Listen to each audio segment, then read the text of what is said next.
Telugu stories బాటసారుల అదృష్టం.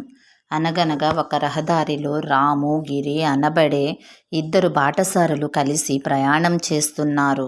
దారిలో అనుకోకుండా గిరికి ఒక సంచి కనిపించింది.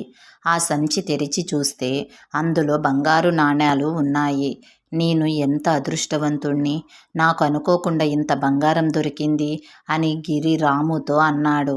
నేను అదృష్టవంతుణ్ణి అనకు, మనం అదృష్టవంతులము అని రాము బదులు చెప్పాడు. అదెలా కుదురుతుంది?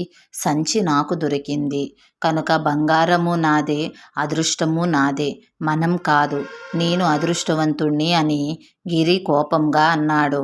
రాము గొడవ పడడం ఎందుకులే అనుకుని ఊరుకున్నాడు. ఇంతలో వెనక నుంచి దొంగ దొంగ అని అరుపులు వినిపించాయి. వెనక్కి తిరిగి చూస్తే కొంతమంది కోపంగా కర్రలు, కట్టెలు పట్టుకొని పరిగెత్తుకుంటూ వస్తున్నారు. అరెరే, మన దగ్గర కనుక ఈ సంచి చూస్తే మనం దొరికిపోతాము, వాళ్ళు మనల్ని చితక కొట్టేస్తారు అని గిరి కంగారు పడ్డాడు.